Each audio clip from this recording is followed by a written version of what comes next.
Hello, I'm Dr. Stacey Ote Scott here with a special episode of Stress Less with Dr. SOS. This episode is the start of a special series called The Talk. This series will address how we can have meaningful discussions about the racial pandemic that's dividing our nation. My goal with the Talk series is to share with you how we can begin addressing the range of emotions that we're all experiencing, relate our concerns to others, and encourage each other to have impactful dialogue that results in long-term change. In the days and weeks to come, we will have to have the talk with our children, family, friends, neighbors, and coworkers. We'll also have to have the talk with our community leaders. So let's prepare our hearts and minds for what's to come. While I would like to say that I have all the answers and I feel fully prepared to help us all navigate these tumultuous racial times we're living in, that simply isn't true. I've had to search my mind, my heart, and my spirit to deal with some of my own pain, frustration, fear, and confusion. It has been hard.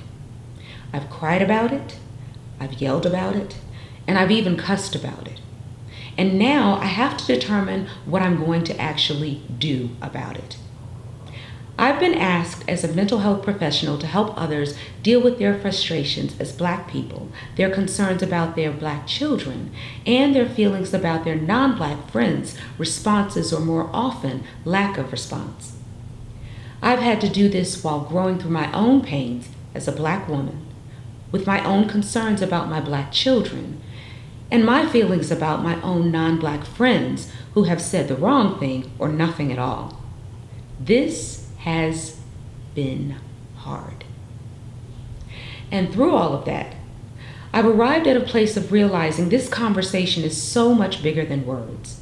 What will be required for all of us to grow through this racial pandemic is words and works.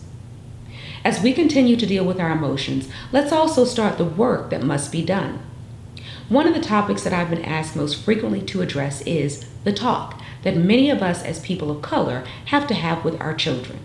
More often than not, I've answered that question directly by encouraging age-appropriate conversations with your child based on our nation's history, your family experiences, and your knowledge of your child.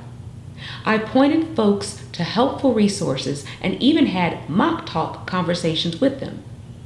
But in this current racial climate, I've recognized that many of us adults, especially as brown and Black people, have to have a talk with ourselves first to make sure we're able to lead our children from a healthy place as opposed to a hurtful place.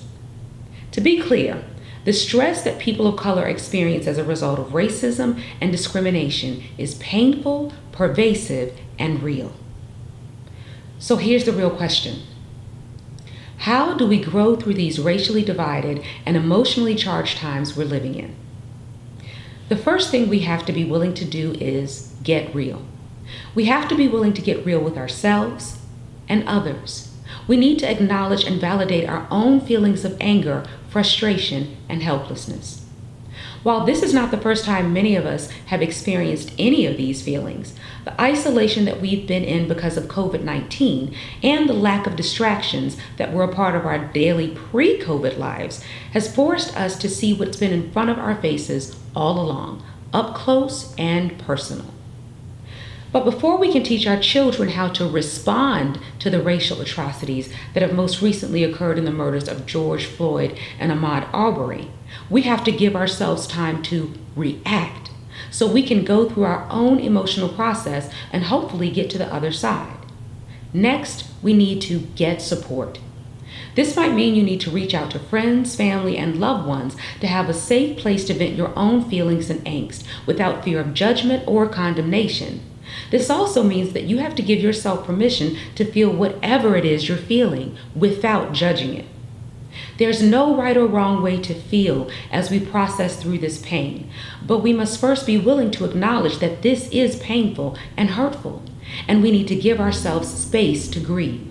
In doing so with family and loved ones, we have the added benefit of understanding that we are not alone. The power of community should not be reduced or overlooked, particularly during times of tragedy and crisis. There is indeed power in numbers. Then we need to get empowered. After we get ourselves in check emotionally, we need to determine what we can do to positively affect change. Pushing back on a system that tends to push you down can help you to begin to feel empowered, which will go a long way in combating those feelings of helplessness. Get informed about what's going on to counteract the social injustices that we're seeing, and then get involved in ways that are safe and appropriate for you and your family. There are ways we can affect change right from our own living rooms. We can do things from sending letters to our political leaders and signing online petitions to engaging in more physically active forms of social change, like marching in local protests and taking part in some of the blackout activities.